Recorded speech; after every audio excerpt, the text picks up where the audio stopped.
सरकार से हम ये मांग करें। आप तो नाम भी किसका ले समझ में नहीं आता। आप पता नहीं अभी हम बोल रहे हैं, कुछ देर के बाद कोई और कुछ बन जाए, तो बिहार सरकार से ही कह सकते हैं। तो बिहार सरकार से हम ये मांग कर रहे हैं कि सप्लीमेंट्री रिजल्ट TRE 2.0 शिक्षक भर्ती का जल्द जारी हो और शिक्षा विभाग के जो अधिकारियों की मनमानी चल रही है उस पर रोक लगाई जाए। शिक्षा विभाग और BPSC के बीच जो ये सामंजस्य की कमी है वो सामंजस्य स्थापित करे ये लोग आपस में, दोनों विभाग के अधिकारी। आपका निशाना के पाठक पर है, सभी अधिकारी पे है। के पाठक जी चूंकि अपर मुख्य सचिव है तो इसलिए सबसे ज्यादा जिम्मेदारी उनकी बनती है। अगर अच्छा काम भी होगा तो तारीफ उन्हीं की होगी, अगर कुछ गलत होगा तो झेलना उन्हीं को पड़ेगा, शिकायत उन्हीं की होगी। तो जब अच्छा काम हुआ तो उन्हीं की तारीफ हुई। तो आज जब सप्लीमेंट्री रिजल्ट जारी नहीं हो रहा है तो उन्हीं दोष उन्हीं पे जाएगा, शिकायत उन्हीं की जाएगी कि आप जारी कीजिए। हम तो मांग कर रहे हैं के पाठक सर से कि आप एक लेटर BPSC को भेजिए, एक डेट निर्धारित कर दीजिए कि हाँ इस तारीख तक हमको सप्लीमेंट्री रिजल्ट आप दे दीजिए। अगर BPSC नहीं दे तब फिर हम लोग BPSC ऑफिस में जाके आंदोलन करेंगे। तब हम BPSC को कहेंगे कि हाँ वो सारा दोष BPSC का है। TRE 1.0 का सप्लीमेंट्री रिजल्ट कितने दिनों बाद आया, फिर उसका काउंसलिंग कब हुआ, ये भी आप देखिए। आप कह रहे हैं कि लेट हो रहा है, ये हो रहा है, वो हो रहा है। जब शिक्षा विभाग नियुक्ति करता था प्रथम चरण से छठा चरण तक नियुक्ति हुआ, कितना दिन में हुआ जरा बता दें के पाठक जी, कितना दिन में वो नियुक्ति हुआ। अब जिन्होंने किया हो, चाहे वो माध्यमिक शिक्षा निदेशक हो, अपर मुख्य सचिव उस समय के हो या अभी के जो हो, उन सबको देखना चाहिए ना। सप्लीमेंट्री रिजल्ट जरूरी क्यों है? जरूरी इसलिए है क्योंकि सरकार ने मान लीजिए कि 1,20,000 पे वैकेंसी निकाली, 1,10,000 पे वैकेंसी निकाली, उतना पे नियुक्ति तो नहीं हुआ। अभी स्कूल में तो उतना लोग पढ़ा नहीं रहे। TRE 1 में भी देखिए, TRE 2 में भी, इसमें 94,000। इसका मतलब है कि वो सफल नहीं हो पाए? नहीं, सफल नहीं हो पाए ऐसी बात नहीं है। एक अभ्यर्थी का 2-2, 3-3 जगह रिजल्ट है। जैसे 1 से लेके इसमें तो 12 तक का वैकेंसी आया था, तो उसमें ऐसे हजारों स्टूडेंट्स थे जो 1 to 5 का अप्लाई किए, 6 to 8 का भी किए, 9, 10, 11, 12 का भी किए। जिनकी जो योग्यता थी उस अनुसार 2-2, 3-3, 4-4 के लिए किए। उसमें से हजारों ऐसे अभ्यर्थी है जिनका 2-2 जगह सिलेक्शन हो गया, मेरिट में आ गए। 3-3 जगह भी बहुत अभ्यर्थी का है, लेकिन वो तो कहीं एक ही जगह जाएंगे ना। तो उनके जगह पर जो सीटें खाली रह गई उस पे तो कम से कम आना चाहिए सप्लीमेंट्री रिजल्ट, क्योंकि ये नियमावली में था कि एक अभ्यर्थी का एक ही जगह रिजल्ट आएगा। अगर मान लीजिए एक अभ्यर्थी का 3-3, 4 जगह रिजल्ट रहेगा तो फिर तो वो सीट खाली रहेगा, फिर अगली बहाली निकालेगा, फिर उसमें एक अभ्यर्थी का 3-3 जगह रहेगा, 4-4 जगह, तो फिर खाली। तो ये बहाली निकालने का मतलब क्या आपका रह गया?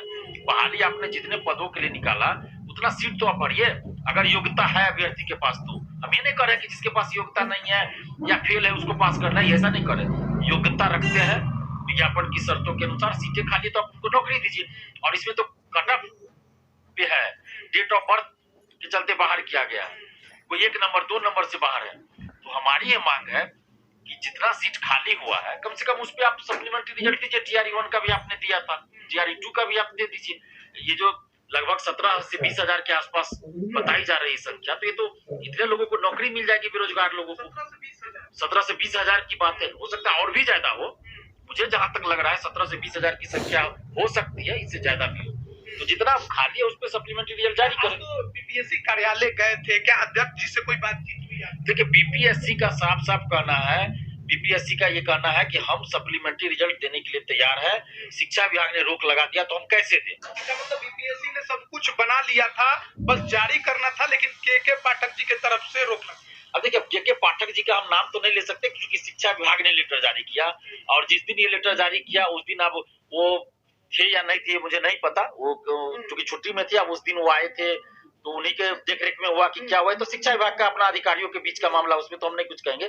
लेकिन अभी जब के पाठक जी हैं तो उनको तो करना चाहिए ना कि अभ्यर्थियों के हित में आप मांग कीजिए या लेटर भेजिए BPSC को कि आप जारी कीजिए। चलिए मान लीजिए उस समय क्या हुआ नहीं हुआ, पीछे की बात को छोड़िए, आपस में सामंजस्य स्थापित कीजिए BPSC और शिक्षा विभाग के बीच, क्योंकि आगे फिर शिक्षक भर्ती करना है BPSC के द्वारा। तो अगर शिक्षा विभाग और BPSC के बीच तालमेल की कमी रहेगी तो उसका नुकसान तो अभ्यर्थियों को उठाना पड़ेगा और सरकार की भी छवि खराब होगी, उससे सरकार की भी आज किरकिरी हो रही है। मान लीजिए कि बिहार सरकार ने इतनी नौकरी दी शिक्षक भर्ती को लेकर, लेकिन अंत समय में आप 20,000 और 25,000 सप्लीमेंट्री रिजल्ट देने में मना कर रहे हैं, तो उसके चलते तो पूरा पानी फिर रहा है 2 लाख वैकेंसी में। और फिर आपके साथ सड़कों पर भी उतरी थी, उसका कुछ असर नहीं पड़ा?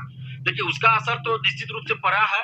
और हमें लगता है कि शिक्षा विभाग और बीपीएससी में वार्ता चल रही है इस बात को लेकर, और हम हाथ जोड़कर विनती भी करते हैं के पाठक सर से, कन्हैया प्रसाद जी से जो माध्यमिक शिक्षा निदेशक है उनसे भी, और अतुल प्रसाद सर से, और बिहार सरकार से भी। अभी तो मुख्यमंत्री नीतीश कुमार जी है, उनसे हम आग्रह कर रहे हैं कि सप्लीमेंट्री रिजल्ट जारी कीजिए, क्योंकि 17 से 20 हजार या जो भी संख्या हो उतने लोगों को नौकरी मिलेगी और उनका परिवार, उनसे जुड़े सगे संबंधी रिश्तेदार कि घर में खुशी आएगी। और अगर आप नहीं दीजिएगा सप्लीमेंट्री रिजल्ट तो इसका मतलब इतने लोगों की आप मिली हुई नौकरी छीन रहे हैं, इनके साथ अन्याय होगा। तो ये अन्याय नहीं कीजिए, न्याय कीजिए। और जो सरकार ने 2 लाख वैकेंसी निकाली नियुक्तियां की शिक्षकों की, तो अगर आप सप्लीमेंट्री रिजल्ट अभी अंत में नहीं देते हैं तो दोनों 2 लाख वैकेंसी, 2 लाख नियुक्ति बेकार हो जाएगा, उन पे पानी फिर जाएगा। एक आखिरी सवाल आपसे, क्या लगता है अगर सरकार आप लोगों के मांग को नहीं मानती है, फिर आपका आगे की नीति क्या है? आगे हम लोग फिर आंदोलन करेंगे। कल तो वैसा कोई आंदोलन बड़ा किए नहीं थे, सांकेतिक था, सरकार से, आयोग से, शिक्षा विभाग से मांग कर रहे थे और अभी भी मांग कर रहे। अगर सरकार ने बात नहीं मानी, शिक्षा विभाग बीपीएससी ने बात नहीं मानी, सप्लीमेंट्री रिजल्ट जारी नहीं होता तो फिर हम आगे आंदोलन करेंगे। बजट सत्र के दरमियान भी आंदोलन करेंगे और उससे पहले भी आंदोलन करेंगे। तो ये तो अब सरकार को देखना है। अगर सरकार खुद ही अपना किरकिरी कराना चाहती है तो सरकार जाने। हम तो चाहते हैं कि चुनाव का समय है तो कोई आंदोलन ना करे। हमारी ये दिल की इच्छा है, मन की इच्छा है कि चुनाव के समय में कोई आंदोलन सड़क पे ना करे। लेकिन अगर शिक्षा विभाग, बीपीएससी और बिहार सरकार मजबूर करेगी, सप्लीमेंट्री रिजल्ट जारी नहीं करेगी, तो मजबूरी में हमें सड़क पे आंदोलन करना पड़ेगा। तो दोस्तों, यदि सप्लीमेंट्री रिजल्ट जारी नहीं होता है तो आंदोलन की जो है पूरी तैयारी हो चुकी है। तो दोस्तों, इस वीडियो में फ़िलहाल इतना ही। आगे के अपडेट के लिए चैनल के माध्यम से जुड़े रहिए। धन्यवाद।